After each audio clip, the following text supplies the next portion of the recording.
আল্লাহ রাসূল বলেছেন আসম্ফি সালাসা, ধ্বংস তিনটে জিনিসে, এক স্ত্রীতে। আমি বলিনি এই কথা, এই কথা মুহাম্মদ সাল্লাল্লাহু আলাইহি ওয়াসাল্লাম বলেছেন, হাদিস বুখারী মুসলিম। দুই, বাড়িতে। বাড়িতে ধ্বংস কি? প্রতিবেশী যদি খারাপ হয় তাহলে আপনি বসবাস করে শান্তি পাবেন না। আরে আপনার ছেলেটা ভাত খেয়ে প্লেটের পানিটা এইভাবে চালিয়ে দিয়েছে, আচ্ছা পানি খেন গিয়ে ওর দেওয়ালে লেগে গেছে, গেছি এই যে লেগে গেল, একবারে সারাদিন চলছে ঝগড়া। তোমার মা যে সারাদিন চিল্লাচিল্লি করলো, সিমের গাছটা ওর ছাগলে কেটে দিয়েছে, সেই জন্য সারাদিন যে তোমার মা গালি দিল, বিকালে দেখো তো সিম গাছ কি ঠিক হয়ে গেছে? তো গালি দিল কেন? গাড়িটা যখন কেউ যখন একটু আঘাত করে তখন গাড়ির ড্রাইভার মাসুম, এখন মেজাজ ঠান্ডা হয়ে গেছে, তারপরে এমন খেপে যেত, কিছু বলতো। তো কিছুক্ষণ পরে আমি বলতাম, মাসুম লোকটাকে যে খেপে গিয়ে কিছু বললে, তো তোমার গাড়িতে যে আঁচড় লেগে গেছে এটা কি ঠিক হলো? না ঠিক তো হয়নি। বলে তুমি ওটা কি করলে বলে? তোমার স্বভাবটা তার মনে থেকে গেল, ওই ড্রাইভারটার মনে থেকে গেল যে তুমি কেমন স্বভাবের মানুষ। যেটাতে কিছু লাভ নেই সেটা তুমি করছো কেন? এর নাম স্বভাব নয়, এর নাম খারাপ স্বভাব। এর নাম হলো খারাপ স্বভাব। খারাপ স্বভাব মানুষের চোখে থেকে যায়, ভালোটা যেমন থেকে যায় খারাপটাও থেকে যায়। সম্মানিত দিনী ভাই বোন, কথাটাতে ফিরে, আমি আপনাকে কষ্ট দেওয়ার জন্য বলিনি, আপনার কারণে পরিবার একটা ধ্বংস হচ্ছে এই জন্য বলছি। আপনার স্ত্রীর কারণে একটা পরিবার ধ্বংস হচ্ছে এই জন্য বলছি। সরকার কি করলো ওটা পরে, আপনি কি করলেন সেটা হলো আগে। আপনি কি করলেন সেটা হলো আগে। ছেলে আপনার, মেয়ে আপনার, আপনার চোখের সামনে ছেলে চুল কাটা আছে উপর দিকে চুল আছে, সব ফাঁকা আছে, এমন একটা গেঞ্জি গায়ে দিয়ে আছে যার পিছনে লেখা আছে 10:47 লেখা, ও দেখতেই নামাজ শেষ হয়ে গেছে। ওই দাগের ওই নাম্বারের গেঞ্জি আপনার ছেলে কেন? আপনার ছেলের গায়ে কেন? আমি ওই গেঞ্জি দিয়ে টয়লেট পেপার হিসেবে, ওতে পেশাবের জন্য টয়লেট পেপার ব্যবহার করব না, ওকে আমি এইভাবে চালিয়ে দেবো, এইভাবে চালিয়ে দেবো ট্রেনে, ওটা আমি টয়লেট পেপার হিসেবে তোমার গেঞ্জি ব্যবহার করব না। আমি আব্দুর রাজাক বিন ইউসুফ, তোমার গেঞ্জিটা আমি টয়লেট পেপার হিসেবে ব্যবহার করব না, ওটার উপর আমার এত ঘৃণা। আমি লন্ডন সফরে সাউথ হল থেকে নামছি, তো একটা লোক তার ছেলেকে নিয়ে দৌড়িয়ে চলে আসে, সে বলছে দোয়া করে দেন, দোয়া করে দেন, দোয়া করে দেন। তো আমি ছেলের মাথায় হাত দিয়ে দোয়া করতে দেখি মাথায় 3টে দাগ দেওয়া আছে, এখানে বাম সাইডে 3টে দাগ। তা আমি মনে করছি যে তাহলে ওর মা চুল ছেটে দিচ্ছিল, তো ছেলে চুল ছেঁটে নিবে না, জোর করে দিচ্ছে, তখন কেচি লেগে গেছে এখানে, এটা আমি মনে করছি। এবার নেমে ঘুরতে দেখছি যে ওই আছে চুল ছাড়া সাইনবোর্ড আছে না, মানে ওই সেলুন, তখন আমি দেখছি এটা তো 3টে দাগ। তা আমি বলছি, ভাইজান এদেশে উপার্জন করে খেতে এসেছি, আদর্শ বিক্রি করতে আসিনি। অবশ্যই আপনার ছেলের মাথায় যে 3টে দাগ দেখা যাচ্ছে সেলুনের যে দাগ দেখাচ্ছে ওটাই হবে।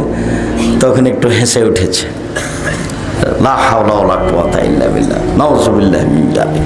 এটা করতে পারি না, এটা অসম্ভব। কথা শেষের দিকে চলে আসলাম, তোমাকে একটু বুঝিয়ে বলি। এক, সুন্দর নাম রাখলো, আদর্শ শিখিয়ে দিল।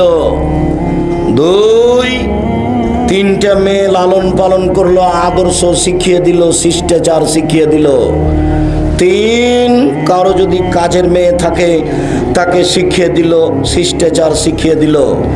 4, শক্ত হাতে লাঠি দিয়ে শিষ্টাচার শিখিয়ে দিল। 5, মা মানে 4টে জিনিস। 1, বিদ্যা শিখিয়ে দিবে। 2, আমার স্ত্রী যেন আমার বোনদেরকে শিষ্টাচার শিখাতে পারে, তাই আমি তালাক প্রাপ্তা মেয়েকে বিবাহ করেছি। 3, আমার স্ত্রী যেন আমার বোনদের মাথার চুল চিরুনি করে সাজগোজ করে দিতে পারে, তাই আমি বেশি বয়সের মেয়ে বিবাহ করেছি, আমার ছোট ছোট বোন দেখাশোনা করবে। 4, আমার স্ত্রী যেন আমার বোনদেরকে পাহারা দিতে পারে, মা মানে পাহারাদার। 4টের মধ্যে আছে একটা শিষ্টাচার। তো এখন তুমি বলো তোমার বোনটা ফ্যাশন বোরকা পরে আছে এখানে, তুমি বলো যে আমার মা পাহারাদার। তুমি এখন বলতে বাধ্য হবে কালকে থেকে আমি আমার মাকে খালা বলবো। দেখো পরিবেশ সেটা কি না, তাই মনে হচ্ছে না? তোমার বোন এখানে কি পরে আছে? ফ্যাশন বোরকা পরে আছে। বোরকা পরবে ঢিলা ঢালা, এটা কেন? একটা ছোট চাদর উড়না গাইতে চলে এসেছে এখানে। কোন সাহসে আসলো? জানে না যে আব্দুর রাজাক বিন ইউসুফ এসেছেন? আব্দুর রাজাক সাহেব আপনাকে তারা অনেক ভালোবাসে, জাযাকুমুল্লাহ খাইর। আমিও আন্তরিকভাবে ভালোবাসা দেখাতে চাই। আমি আপনাকে মূলত কষ্ট দিতে চাইনি। আসলে এই পরিস্থিতি পরিবেশ থেকে ফিরে আসতে হবে। এই পরিস্থিতি পরিবেশ থেকে ফিরে আসতে হবে যে কোনো মূল্যে। আপনার মেয়ে আমার মেয়ে, আপনার বোন আমার বোন। আমি তাকে সম্মান দিয়ে কথা বলতে চাই। আমি দুঃখিত কেন ফ্যাশন বোরকা পরলো। আমি আপনার মেয়েকে, আপনার বোনকে আমি আয়েশা রাদিয়াল্লাহু তাআলার মতো দেখতে চাই। আমি তাকে নিন্দা করতে চাইনি। এক মিনিট, আয়েশা কেমন মহিলা? অবাক হতে হয়। আয়েশা রাদিয়াল্লাহু তাআলা আনহা বলেন, আমার ঘরে হলো আমার স্বামীর কবর, তখন আমি এমনিতে যাই, অত বিবেচনা করি না কাপড় মাথায় থাক আর না থাক। কয়দিন পরে সেখানে কবর হলো আমার বাপের, তো এটা আমার স্বামীর কবর, এটা আমার বাপের কবর, আমি এমনিতে যাই, অত খেয়াল করি না। কয়দিন পরে ওখানে কবর হলো উমর রাদিয়াল্লাহু তাআলা আনহুর, তখন আমি উমরের কবরকে লজ্জা করি। এখানে একজন বেগানা পুরুষের কবর আছে, আমি কবরকে লজ্জা করি। আয়েশা রাদিয়াল্লাহু তাআলা কিকে লজ্জা করছেন? কবরকে। আর তোমার বোন এখানে ফ্যাশন বোরকা পরে এসেছে, বলো এবার কি করতে হয়? কি দিয়ে বুঝাই? তোমার আব্বাকে কি বলবো, এবার তোমাকে কি বলবো? আমি কি বলি দেখো, তোমার আম্মাকে কি বলি? সবাই যদি ভুল পথে চলে তাহলে ঠিক পথে চলবে কে? শিষ্টাচার। ভাইজান সাইদুর রহমান সাহেব আপনাদেরকে শিষ্টাচার শিখাচ্ছিলেন। গুরুত্বপূর্ণ কথা। আপনার মা আপনার ছোট ভাইটার গায়ে যে জামা পরাবে, কোন হাত আগে ঢোকাবে? ডান হাত। এর নাম শিষ্টাচার। জুতা পরানোর সময় কোনটা আগে পরাবে? ডান পায়েটা। এর নাম শিষ্টাচার। খোলার সময় কোনটা আগে খুলবে? বাম পায়েটা। এর নাম শিষ্টাচার। তোমার ভাইকে নিয়ে তোমার আম্মা শুইতে যাচ্ছে, কোন কাতে শোয়াবে? ডান কাতে। এর নাম শিষ্টাচার। পেশাব পায়খানায় যাবে তোমার ভাই, তোমার আম্মা বলে দিবে দোয়া পড়ে যাও আব্বু, এর নাম শিষ্টাচার। বের হয়ে আসবে, দোয়া পড়ে আসো আব্বু, এর নাম শিষ্টাচার। আব্বু মসজিদে যখন ঢুকবা তখন ডান পা আগে দিও, এর নাম শিষ্টাচার। সালাম আগে দিও, এর নাম শিষ্টাচার। রাস্তার এক পাশ দিয়ে হাঁটিও, এর নাম শিষ্টাচার। মানুষের সাথে নরম করে কথা বলিও, এর নাম শিষ্টাচার। কাউকে গালি দিও না, এর নাম শিষ্টাচার। কাউকে উপেক্ষা করে কথা বলিও না, এর নাম শিষ্টাচার। ক্ষমতা দেখে কিছু করিও না আব্বু, ফেরাউন ডুবে গেছে, এর নাম শিষ্টাচার। সম্মানী মানুষকে সম্মান দিও, এর নাম শিষ্টাচার। শিষ্টাচার দিয়ে সব কিছু ভরা, পেশাব পায়খানা, নিয়ম কানুন, চলাফেরা, পানি পান করা, সব শিষ্টাচার। এক গ্লাস পানি পান করলে 5টা শিষ্টাচার লাগে, এর নাম শিষ্টাচার। ইসলামের সব কিছু শিষ্টাচার দিয়ে পূর্ণ। কিন্তু আমি আর আপনি বুঝতে পারলাম না, মনে করলাম পৃথিবীতে এমনি আছি পশু প্রাণীর মতো। জি না, পশু প্রাণীর মতো থেকে বিচার মাঠে সফল হওয়া যাবে না। গরু ছাগলের বিচার হবে না, মানুষেরই বিচার হবে। বুঝেও বোঝে না ওরা, অন্তর আছে বুঝে না, দেখেও দেখে না ওরা, চক্ষু আছে দেখে না, শোনেও শোনে না ওরা, কান আছে শোনে না। ওরা পশু প্রাণীর মতো, ওরা গরু ছাগলের মতো, ওরা কুকুর স্ত্রীর মতো, বালু মাজাল বরং তার চেয়ে খারাপ। শিষ্টাচার। সম্মানিত দিনী ভাই বোন, আমাদের দেশে বিবাহের নিয়ম নীতি যা আছে পুরোটুকুই শিষ্টাচার। যা ছিল সব উল্টে গেছে, এইটা পরিবর্তন করতে হবে। আমার নিজের দেখা, আমাদের গ্রামের মুরব্বীরা একটা ছেলেকে দেখতে এসেছে, তখন ছেলেটা সবাইকে সালাম দিয়ে ঘুরছে, দিয়ে যখন এরকম মুরব্বীর কাছে গেছে তখন ওই ছেলেটার হাতটা ধরে নিয়েছে, দিয়ে মুরব্বী বলছে কি বললে বলো তো, দোয়া পড়ো তো। তখন ছেলেটা বলছে কি একফিরুল্লাহ লাকুম, বা ছেলেটা কিছু বলে না, তখন মুরব্বী বলছে, আহারে সালাম দেওয়ার দোয়াটাই জানো না? কিন্তু দোয়া যে এটা নয় এটা মুরব্বীও জানে না। কিভাবে সমাজ অন্ধকার হয়ে আছে। উনি কিন্তু খপ করে হাতখান ধরে নিয়েছে, ধরে বলছে কি বললে বলো তো? ও কিন্তু আর দাদা শ্বশুর হবে, বিবাহ হয়ে গেলে কি হবে? দাদা শ্বশুর হবে। কি বললে বলো তো? তখন থেমে আছে। আরে তুমি সালামের দোয়াটাই জানো না? এক ফিরুল্লাহ আলাইকুম ওও জানো না যে এটা সালামের দোয়া কিনা। সব অন্ধকারে চলছে। সম্মানিত দিনী ভাই বোন, দুঃখিত।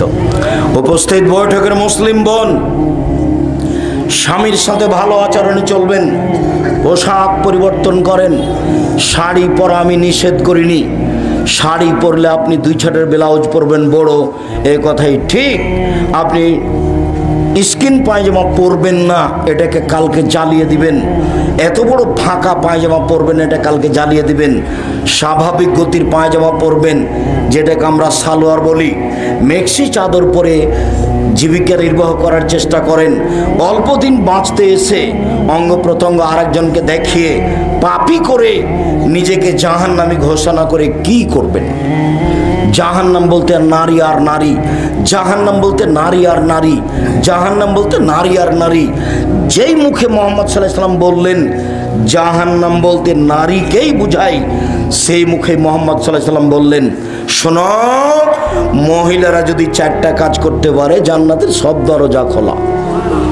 ওই মুখে বলছেন পৃথিবীর সবচেয়ে বড় মানুষ। শোনো, মহিলারা যদি 4টা কাজ করতে পারে জান্নাতের সব দরজা খোলা। 1, 5 ওয়াক্ত সালাত যে কোনো মূল্যে। 2, রমজান মাসের রোজা। 3, স্বামীকে মেনে চলা, তিতা লাগলেও মিঠা লাগলেও। স্বামীর সাথে আপনাকে চলতে হবে। সপ্তাহ সপ্তাহ কথা বলেন না, মাস মাস কথা বলেন না। 1 গ্লাস পানি চাইলে বেটিকে বলেন তোর বাপকে পানি দেগা, বৌমাকে বলেন তোমার শ্বশুরকে পানি দাও। কেউ যখন থাকে না তখন 1 গ্লাস পানি নিয়ে এসে ঠেকস করে সামনে এভাবে চলে যান। এইভাবে সংসার করতে হবে না। এই সংসারের দাম না, আপনি খোলা তালাক নিয়ে নেন। কাজের কাছে গিয়ে বলেন আমি সংসার করব না। পৃথিবী আপনার জন্য সংকীর্ণ নয়। আপনি কাজের কাছে গিয়ে খোলা তালাক নিয়ে 1 মাস পরে আরেকজনের সাথে বিবাহ বসেন, কোনো সমস্যা নেই। আর যদি সংসার করতে চান, যতই কষ্ট হোক না, তিতে লাগুক মিঠা লাগুক, তার সাথেই চলতে হবে, তার সাথেই থাকতে হবে। এটাই উচিত।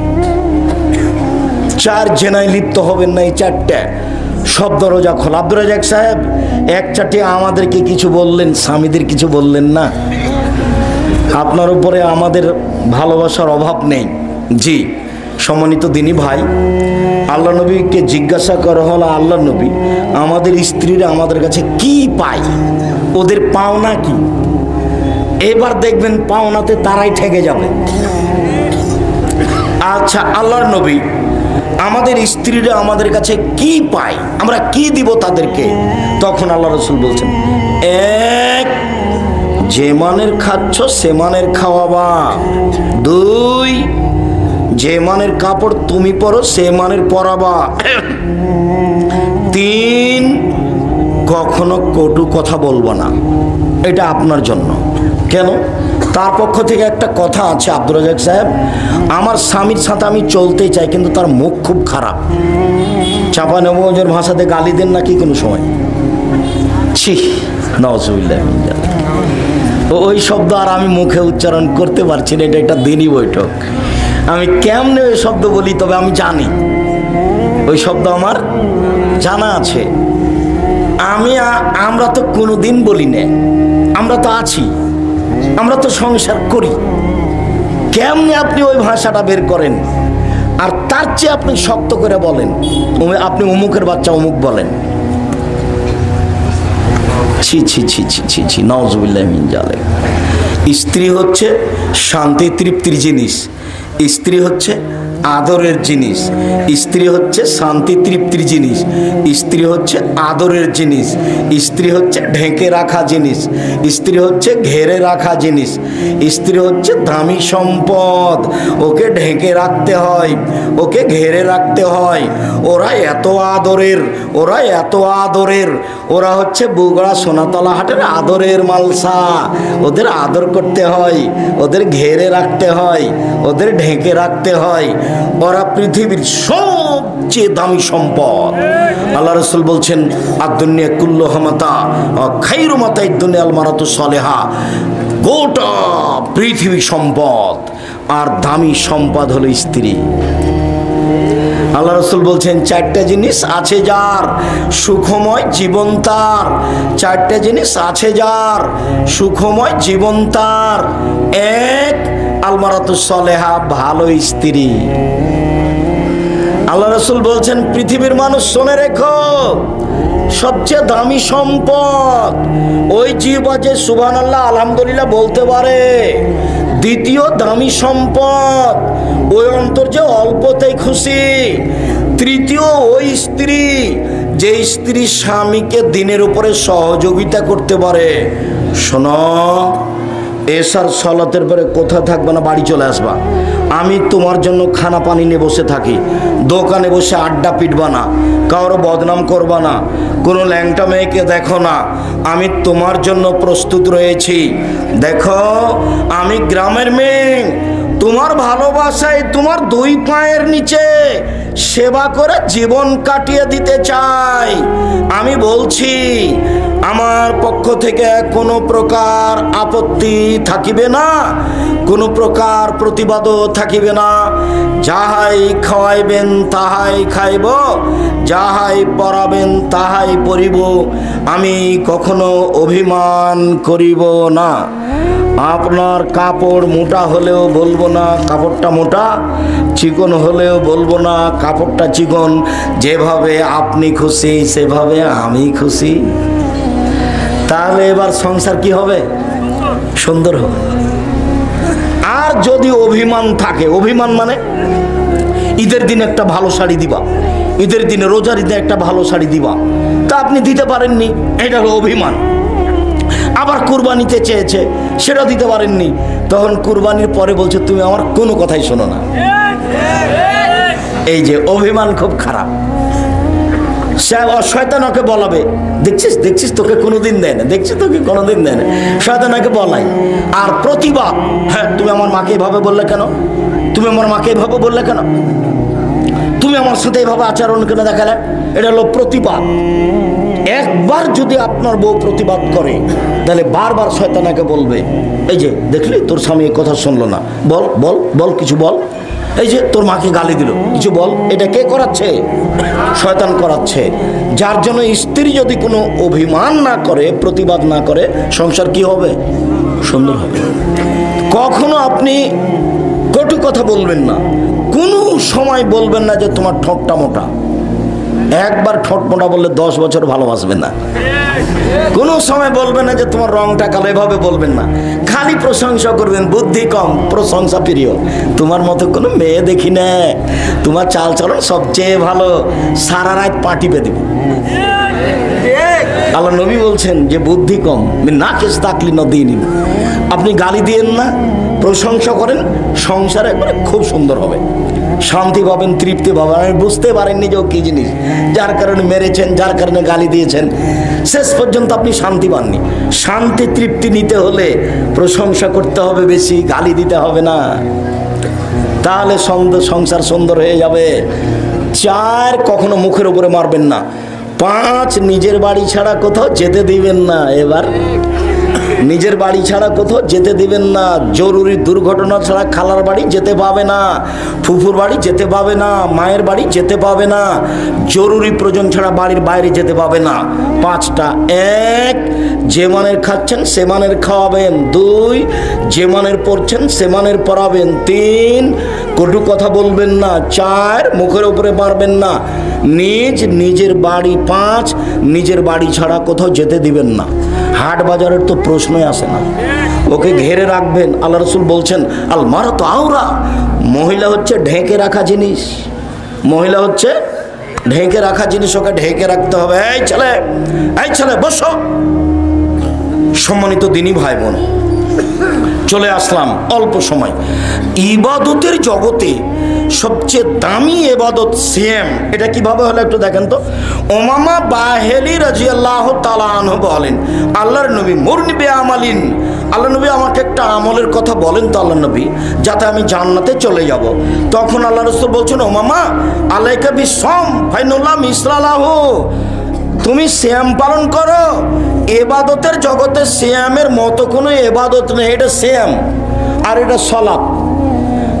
সালাত সিয়ামের মতো জিনা, এটা হজ, এটা সিয়াম। হজ সিয়ামের মতো জিনা। পৃথিবীর কোনো ইবাদত সিয়ামের মতো নয়। আবার উমামা বাহিলে বলছেন, আল্লাহর নবী আমাকে একটা আমলের কথা বলেন তো আল্লাহর নবী, যেটা করলে আমি জান্নাতে চলে যাব। তখন আল্লাহ রাসূল বলছেন, উমামা আলাইকা বিসম ফাইন্নাহুল্লাহ ঈদলাহু, তুমি সিয়াম পালন করো। ইবাদতের জগতে সিয়ামের সমপর্যায়ের কোনো ইবাদত নেই। এটা সালাত, এটা সিয়াম। সালাত সিয়ামের সমপর্যায়ের জিনা, হজ সিয়ামের সমপর্যায়ের জিনা, কোরআন তেলাওয়াত সিয়ামের সমপর্যায় জিনা, তাসবিহ তাহলিল সিয়ামের সমপর্যায় জিনা। এমন কোনো ইবাদত নেই যেটা কার সমপর্যায়ের হতে পারে? সিয়ামের সমপর্যায়ের হতে পারে। এই কথা মুহাম্মদ সাল্লাল্লাহু আলাইহি সাল্লাম বলেন। আল্লাহ নবী বলেন, জান্নাতের দরজা 8টি আর জাহান্নামের দরজা 7টি। যেদিন মানুষ জান্নাতে ঢুকবে তো সালাতের জন্য একটা দরজা আছে। ফেরেশতারা বলবে আসেন আসেন, যারা সালাত আদায় করেছেন এই দরজা দিয়ে আসেন। যারা সিয়াম পালন করেছে ফেরেশতারা বলবে আসেন আসেন, যারা সিয়াম পালন করেছেন এই দরজা দিয়ে আসেন। যারা হজ করেছে আসেন আসেন, যারা হজ করেছেন এই দরজা দিয়ে আসেন। আল্লাহ নবী বলছেন যে এজা দাখালা আখির মুগলিকা, সিয়াম পালনকারীর শেষ ব্যক্তি এই দরজা দিয়ে ঢুকে গেলে এটা ক্লোজ করা হবে, এটা বন্ধ, বাকিগুলো খোলা আছে। মানে হজ পালনকারী সালাতের দরজা দিয়ে ঢুকতে পারে, মানে সালাত আদায়কারী হজের দরজা দিয়ে ঢুকতে পারে, কিন্তু এই দরজা দিয়ে সিয়াম ছাড়া অন্য কোনো ইবাদত দিয়ে ঢুকতে পাবে না। ইবাদতের জগতে ভিন্ন ধরনের ইবাদত হলো সিয়াম, এর সাথে কোনো মিল নেই। আবু হুরায়রা রাদিয়াল্লাহু তাআলা আনহু বলেন, আল্লাহর নবী বলেছেন, কুল্লু আমাল ইবনে আদম ইজাফুল হাসানাতু বিআশরি আমসালিল সাবিমিয়াতিহি, আদম সন্তানের সব নেকি 1 থেকে 10, 10 থেকে 700, আরো আরো আরো আরো অনেক। যেটাই করুক, সালাত আদায় করলো, আল্লাহ বলবেন এই ফেরেশতা নেকি লিখে দাও, একবারে 10 লিখো, 700 লিখো, বাড়াও। কোরআন মাজিদ তেলাওয়াত করলো, এই ফেরেশতা নেকি লিখো, নেকি লিখো, 10 লিখো, 700 লিখো, বাড়াও। হজ করলো, নেকি লিখো, 700 করো, বাড়াও বাড়াও, সবটাই। কিন্তু আল্লাহ বলছেন ইল্লা সাওমা, তবে সিয়াম ফাইনাহু লি, সিয়াম আমার ব্যাপার, ওয়ানা আজিজিবেহি, প্রতিদান আমি দিব। কি প্রতিদান দিবেন? সিয়াম পালন করলে 2, 4, 5, 10 নেকি হয় না। সিয়াম পালনের নামে কোনো নেকি নির্ধারিত নেই। সিয়াম পালনের বিনিময় জান্নাত একটু, এক খেলে চেয়ে থাকবেন। আল্লাহ নবী বললেন, মান সামা ইয়ামান ফি সাবিলিল্লাহ বাদাল্লাহু আজহানিন নারি সাবিনা খারিফা, কেউ যদি আল্লাহকে সন্তুষ্ট করার জন্য একদিন সিয়াম থাকে, তাহলে লোকটাকে জাহান্নাম থেকে 70 বছরের পর দূরে সরিয়ে দিবেন। তো লোকটা নেকি পেল না জাহান্নাম থেকে সরে গেল? আবার বলছেন, কেউ যদি একদিন সিয়াম থাকে আল্লাহকে সন্তুষ্ট করার জন্য, তাহলে লোকটা থেকে জাহান্নামকে 100 বছরের পর দূরে সরিয়ে দেবেন। তো লোকটা নেকি পেল না জাহান্নাম সরে গেল? 3, মান সামা ইয়াওমান ফি সাবিলিল্লাহ জালাল্লাহু বাইনাহু ওয়া বাইনাল খান্দা কামা বাইনাস সামাই ওয়াল আরজ। কেউ যদি আল্লাহকে সন্তুষ্ট করার জন্য একদিন সিয়াম থাকে, তাহলে তার মাঝে আর জাহান্নামের মাঝে একটা গর্ত হবে 500 বছরের পথ। মানে কেউ যদি একদিন সিয়াম থাকে, তাহলে আল্লাহ তাকে জাহান্নাম থেকে সরিয়ে দিবেন কত বছরের পথ? 500 বছর। 1 70, 2 100, 3 500, সব মিলে নেকি পেল না জাহান্নাম থেকে সরে গেল? জাহান্নাম থেকে সরে গেল। তাহলে কি বুঝলাম? সিয়ামের ফলাফল হলো জান্নাত। সিয়ামের ফলাফল হলো জান্নাত। ইবাদতের জগতে ভিন্ন ধরনের ইবাদত হলো সিয়াম। আর 1 মিনিট, তারপরে আমরা কয়েকটা কথা বলে শেষ করবো ইনশাআল্লাহ। এক খেয়ালে চেয়ে থাকবেন। এই ছেলে, তুমি দাঁড়িয়ে আছো, বেখিয়াল হয়ে আছো নাকি? এই জন্যই একটু জায়গা বড় করতে হয়। দাঁড়িয়ে মানুষ 20 মিনিট থাকতে পারবে, তারপর একটু ঘুরবে, একটু হাঁটবে। দাঁড়িয়ে থেকে তো মনোযোগ পূর্ণ টিকাতে পারবে না। এরপরেও আমি আন্তরিকভাবে আপনার জন্য দোয়া করি, আপনি যেন এক পায়ে কিছুক্ষণ সময় দাঁড়িয়ে থাকতে পারেন। আপনার আমি কিছু না কিছু উপকার করবই করবো ইনশাআল্লাহ। সম্মানিত দিনী ভাই বোন, 4টে জিনিস বিচারের মাঠে মানুষের জন্য আল্লাহর সাথে কথা বলবে, মানুষের পক্ষে হয়ে। 1 সিয়াম। সিয়াম আপনার পক্ষ নিয়ে কথা বলবে আল্লাহর সামনে। হজ করতে গিয়ে চুমা দেয় যে কালো পাথর আপনার পক্ষে বিচারের মাঠে কথা বলবে আল্লাহর সাথে। 3 কোরআন তেলাওয়াত। কোরআন আপনার পক্ষে হয়ে কথা বলবে আল্লাহর সাথে। 4 যে আঙ্গুলে তাসবিহ গণনা করেন, সুবহানাল্লাহ আলহামদুলিল্লাহ, এই আঙ্গুল আপনার পক্ষে হয়ে কথা বলবে বিচারের মাঠে। তবে আর একটা জিনিস আছে, যেগুলো ছেলে মেয়ে যুবক হওয়ার আগেই মারা গেছে, এই ছেলে মেয়েও বাপ মায়ের পক্ষে কথা বলবে আল্লাহর সামনে। বলবে আমার বাপ মাকে আগে জান্নাতে দেন, তারপরে কোনো কথা। এই জন্য ছেলে মেয়ে বেশি নিতে হয়। 2-4-10টা হলে 2-3টা মারা যায়, 2-4-5টা থাকে। তা আপনার ছেলেই মাত্র একটা, দুনিয়ার শয়তান কয়টা হবে আর কয়টা হবে? 2টা ছেলে মেয়ে কানা আর কচড়া, তুই বদ, কারো কথা মানে না। একটা ছেলে আদর বেশি দিয়েছেন, আর আপনারা ছিলেন 10 ভাই বোন। আল্লাহুস সামাদ। আপনার মা চলে গেছে পিষতে, আটা পিষতে, রুটি বানাবে। ছেলে কাঁদতে কাঁদতে কতক্ষণ কাঁদলো। তারপরে যখন দুধ দিয়েছে, তখন বাচ্চা বেশ তৃপ্তি সহকারে দুধ খেলো। আর একটা বাচ্চা খালি একটু চিল্লাতে দৌড়িয়ে গিয়ে বলে আব্বু আব্বু আব্বু, সব শেষ। এই যে ক্ষতি হচ্ছে, এই জন্যই ভুল হিসেব। ছেলে মেয়ে বেশি হওয়া ভালো। আব্দুল্লাহর বক্তব্য এখানে খুব গুরুত্ব বহন করে, যার কারণে আমি আব্দুল্লাহর বক্তব্যগুলো আপনাদেরকে আমি শুনতে বলি। হঠাৎ দেখছি একদিন গাড়ির গায়ে লেখা আছে আর দাওয়া ইলাল্লাহ। আমি বলছি আব্বু, আর দাওয়া ইলাল্লাহ মানে কি? আমি গাড়ির গায়ে লিখা দেখছি আর দাওয়া ইলাল্লাহ। তো বলছে আব্বু, আপনাকে আমি 30 বছর যাবৎ বক্তব্য দিতে দেখলাম, আর আমি লন্ডন, আমেরিকা, ফ্রান্স এগুলো সব ঘুরে আসলাম। তো দেখলাম যে ইহুদি খ্রিস্টানেরা বুদ্ধি এবং বিদ্যা বিক্রি করে খায়। পদ্মা সেতু তৈরি করলো, ওরা হলো ইঞ্জিনিয়ার আর আমরা হলাম কামলা। তো এটা আমাকে খুব কষ্ট দেয়। তো আমি চিন্তা করলাম, সূচনাতেই ছেলে মেয়ের আকীদা ঠিক করতে হবে, বিদ্যার সূচনা থেকে শুরু করি। তাই আমি চিন্তা ভাবনা করে সারা দেশ জুড়ে মক্তব চালু করব, যেখানে হবে দাওয়াতি কার্যক্রম, যেখানে হবে শিক্ষা কার্যক্রম। এই পরিকল্পনা নিয়ে সারা দেশ জুড়ে মক্তব চালু করব, এই আশা নিয়ে বই পুস্তক লিখলো, ছাপালো, সিলেবাস তৈরি করলো। ইতিমধ্যে 350-400 মক্তব চালু করলো। ইতিমধ্যে আবার শিক্ষক ট্রেনিং চালু করলো। 50 জন 60 জন শিক্ষক ওখানে যাচ্ছে, ট্রেনিং নিচ্ছে। যাওয়া ফ্রি, আসা ফ্রি, খাওয়া ফ্রি, সিলেবাসের বই পুস্তক ফ্রি। তো জীবন বাজি রেখে চেষ্টা চালাচ্ছে সারা দেশ জুড়ে মক্তব চালু করবে এই মর্মে। আমি তোমাদেরকে তার সাথে পরামর্শ করার জন্য, সাথ দেওয়ার জন্য, তার কিছু বুদ্ধি বিবেচনা তাকে দেওয়ার জন্য আমি তোমাদেরকে আন্তরিকভাবে বলছি। মুরব্বীদের বলছি, আপনারও সন্তান, এই হিসেবে আপনারা একটু দোয়া করবেন ছেলেটা যেন কাজে সফল হতে পারে। চাঁপাইনবাবগঞ্জের ছেলে, গোদাগাড়ির ছেলে, রাজশাহীর ছেলে, আমাদের ছেলে, জাতির সম্পদ। ওরা কিছু কিছু করুক, এটা আমাদের ঐকান্তিক কামনা। আল্লাহ তুমি কবুল করো। তোমাদেরকে আমি বিষয়টা খুব ভালোভাবে জানো বোঝার জন্য একটা অনুপ্রেরণা দিয়ে গেলাম, তোমরা যেন এই বিষয়ে আগাতে পারো। সবচেয়ে দামি ইবাদত সিয়াম। এইবার চলি, ফরজ সালাতের পরে সবচেয়ে দামি সালাত হলো তাহাজ্জুদ, আর নফল সিয়ামের মধ্যে সবচেয়ে দামি নফল সিয়াম হলো মুহররম।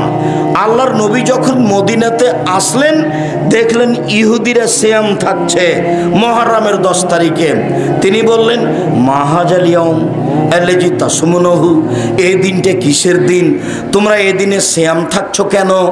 তখন ওরা বলছে আরে এদিন তো বড় দিন, এদিন বড় দিন।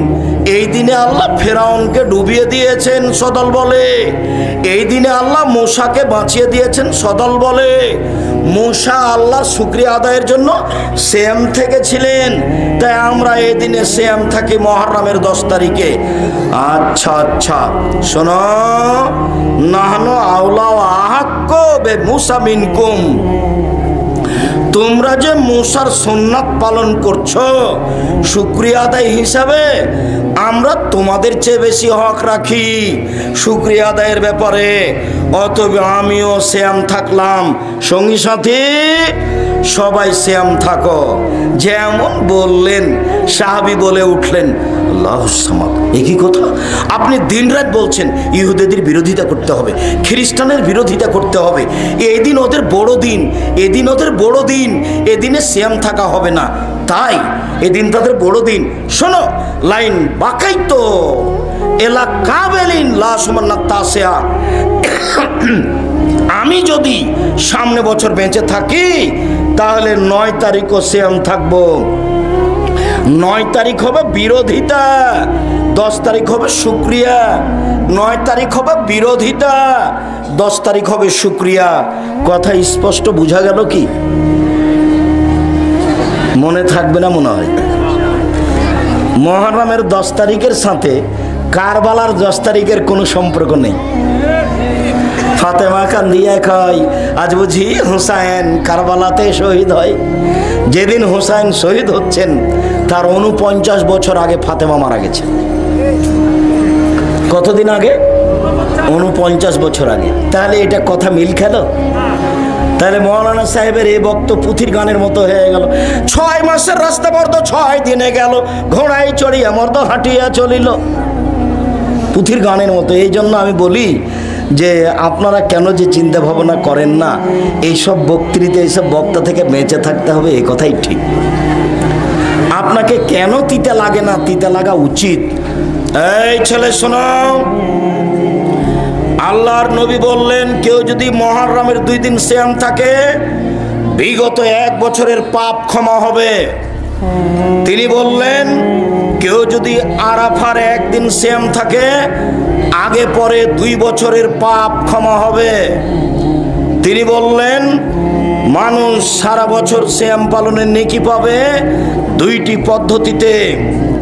এক, প্রতি মাসে কেউ যদি 3 দিন সিয়াম থাকে আর রমজান সিয়াম থাকে তাহলে সারা বছর সিয়াম পালনের নেকি পাবে, এটা একটু ভারী। 2, কেউ যদি শাওয়ালের 6টা সিয়াম থাকে আর রমজান থাকে তাহলে সারা বছর সিয়াম পালনের নেকি পাবে। এই ছেলে তোমার কথা মনে থাকবে ইনশাল্লাহ। আবার কথায় পুনরায় বলি, উপস্থিত বৈঠকের দিনই মুসলিম বোন, এই মেঘ কথা বলছো কেন? চুপ থাকো, এত তাড়াতাড়ি ব্যস্ত হয়ে পড়ছো কেন? দেখেন তো মুহররমের 2 দিন সিয়াম থাকলে কেমন নেকি হবে। বিগত 1 বছরের পাপ ক্ষমা হবে। আরাফার 1 দিন সিয়াম থাকলে কি হবে? আগে পরে 2 বছরের পাপ ক্ষমা হবে। ওয়াবাক ইবাদত, সামনে কি করব না করব সব ক্ষমা। এ তো অবাক পদ্ধতি। এর নাম আরাফার সিয়াম, খুব দামি 1 দিন। 3, 2টা পদ্ধতি সারা বছর সিয়াম থাকার। 1, প্রতি মাসে 3 দিন, 13, 14, 15। হাইজের কারণে যদি কোনো মহিলার সমস্যা হয় তাহলে 18, 20, 22, 24 কোনো সমস্যা নেই। আয়েশা রাদিয়াল্লাহু তাআলা আনহা বলেন, আরবি মাসের মধ্যে হলেই হলো, সে যেদিনই হোক। কথা বোঝা যায় কি? আরবি মাসের মধ্যে হলেই হলো। তাহলে রমজান আর প্রতি মাসে 3টে, তাহলে কি পাবো আমরা? সারা বছর সিয়াম পালনে নেকি পাবো। এটা একটু ভারী। আর এদিকে চলে আসি একবারই সহজ, শাওয়ালের 6টে আর রমজান, তাহলে কি পাবো? সারা বছর সিয়াম পালনের নেকি পাবো। উল্লেখ্য যে মহিলাদের হায়েজের কারণে 5-7টা ছুটে গেছে, এইটা আগে করতে হবে, এই হিসাব ঠিক নয়। হাইজের কারণে যেগুলো ছুটে গেছে সেগুলো জীবনে যেদিন পারবে সেদিন করবে, মরে গেলে কোনো সমস্যা নেই। আয়েশা রাদিয়াল্লাহু তাআলা 10 মাস পরে করতেন, অতএব শাওয়ালেরটা আগে হবে, বাদ দিয়ে হবে, এগুলো হিসাব নাই। 6টা করবে, ধারাবাহিক করাই ভালো। সম্মানিত দিনী ভাই বোন, এবার চলে আসলাম শাবানের সিয়ামে। এবার আমি আপনার কাছাকাছি আছি, বক্তব্য শেষের দিকে। আপনাকে খুব ভালো কথা স্মরণ করার জন্য প্রস্তুতি নিচ্ছি। 15ই শাবান সিয়াম পালন করা থেকে বিরত থাকবেন, এই ফাঁকি দেওয়া কাজ করবেন না। শুধুমাত্র শাবান মাসে 13, 14, 15 3টে সিয়াম থাকবেন না। শুধুমাত্র শাবান মাসে 2টে সিয়াম থাকবেন না। ওরাই শাবানের 13, 14, 15 থাকবে যারা অন্য মাসেও 13, 14, 15 থাকে। আর শাবান মাসে কি করতে হবে? এবার শুরু হলো। এই ছেলে, ওইদিকে মুখ করে দাঁড়িয়ে আছো কেন? এদিকে খেয়াল করো। ওইদিকে তুমি দাঁড়িয়ে কার কথা শুনছো? শাবান। আয়েশা রাদিয়াল্লাহু তাআলা আনহা বলেন, কানা নবী সাল্লাল্লাহু আলাইহি ওয়াসাল্লাম ইয়াসুমু শাবানা কুল্লাহু, আল্লাহর নবী পুরো শাবান সিয়াম থাকতেন। হাদিস বুখারী মুসলিম। আয়েশা রাদিয়াল্লাহু তাআলা আনহা বলেন, কানা নবী সাল্লাল্লাহু আলাইহি ওয়াসাল্লাম ইয়াসুমু শাবানা ইল্লা কালিলা, আল্লাহর নবী পুরো শাবান সিয়াম থাকতেন, তবে শেষের দিকে কিছু বাদ দিতেন, প্রায় 20-25টা এরকম থাকতেন। উম্মু সালমা রাদিয়াল্লাহু তাআলা আনহা বলেন, মা রাআইতু রাসূলুল্লাহ সাল্লাল্লাহু আলাইহি সাল্লাম ইয়াসুমু শাহরাইন মুতাতাবিআইন ইল্লা শাবান আর রমজান, আল্লাহর নবীকে আমি পুরো 2 মাস সিয়াম পালন করতে দেখিনি, শাবান ও রমজান ছাড়া। আমি আল্লাহর নবীকে পুরো 2 মাস সিয়াম পালন করতে দেখিনি, শাবান ও রমজান ছাড়া। তবে তিনি বললেন, তোমরা নিসফে শাবান পর্যন্ত সিয়াম থাকো, মানে একটানা 15 দিন সিয়াম থাকো, এরপরে আরো কাছে চলে যায়। ওসামা ইবনে যায়েদ আল্লাহ নবীকে বলছেন, আমি বললাম, আল্লাহ রাসূল, আরাকা লামা আরাকা তাসুমু মিন শাহরিন মিনাস শুহুরে মা তাসুমু মিন শাবানা, আপনাকে শাবান মাসে যত সিয়াম পালন করতে দেখি অন্য মাসে তো তত দেখি না। এইটা কেন আল্লাহ রাসূল? আল্লাহ রাসূল, আপনাকে শাবান মাসে যত সিয়াম পালন করতে দেখি অন্য মাসে তো দেখি না। এ হলো একভাবে জিজ্ঞাসা। এবার তোমাদের জন্য সহজ জিজ্ঞাসা করি, যে মুরব্বী একটু দেখেন তো আপনি একটু বুঝতে পারেন কি না, সহজ জিজ্ঞাসা। ওসামা ইবনে যায়েদ বলছেন, আল্লাহর নবী শাবান মাসে আপনি এত সিয়াম থাকেন কেন? জিজ্ঞাসা মনে থাকবে না? কি জিজ্ঞাসা বলেন তো দেখি? এত রোজা থাকেন কেন, এত সিয়াম থাকেন কেন? দেখি এবার কি হয়, কি বলছেন উনি। এবার বলছেন, যাকা শাহরুন বাইনা রাজাব ও রমজান, এইটা একটা মাস, রজব ও রমজানের মাঝে এক ধরনের নাসান হো, মানুষ তাতে গাফেল থাকে। এইটা একটা মাস, রজব ও রমজানের মাঝে মানুষ তাতে বেখিয়াল থাকে। তুরফাউল আমাল ইলা রাব্বিল আলামিন ফিহে, এই মাসে বাৎসরিক রিপোর্ট পেশ করা হয় আল্লাহর কাছে। ওয়ানা উহিব্ব আইরফা আমালি ওয়ানা সায়েম, আমার মন চায়, আমি ভালোবাসি আমার রিপোর্টটা যখন আল্লাহর কাছে বাৎসরিক দেওয়া হবে তখন সিয়াম অবস্থায় দেখো দেখো দেখো রিপোর্ট নাও, আমি সিয়াম আছি। তিনি বৃহস্পতিবার সোমবার শ্যাম থাকাল ভালোবাসতেন। তিনি বলছেন, পৃথিবীর মানুষ শুনে রেখো, মানুষের সাপ্তাহিক রিপোর্ট পেশ করা হয় বৃহস্পতিবার সোমবার। অনা উহিব্য আয়ুরফা আমালি অনা সাইম, আমি ভালোবাসি সাপ্তাহিক রিপোর্ট আল্লাহর কাছে পেশ করা যখন হবে আমার, তখন আল্লাহ দেখুক আমি শ্যাম আছি। দেখো নেও আমার রিপোর্ট দেখো, সাপ্তাহিক দেখো আমি শ্যাম আছি, দেখো বাৎসরিক রিপোর্ট দেখো আমি শ্যাম আছি। মনে থাকবে কি? আল্লাহ রাসূলের জানা ছিল না সেদিন 15ই শাবান। কিভাবে ভারত বাংলাদেশ পাকিস্তানের আলেওয়ালা জেনে নিল সেদিন 15ই শাবান। তাই তারা কল কারখানা, অফিস আদালত, কোর্ট কাছারি, শিক্ষা প্রতিষ্ঠান সব কিছু বন্ধ করে রাতে গোসল করে আতর গোলাপ মেখে শ্যাম থাকে, একবারে নগদ মিথ্যে। সম্মানিত দিনী ভাই বোন, আপনাকে আমি কষ্ট দেওয়ার জন্য বলিনি।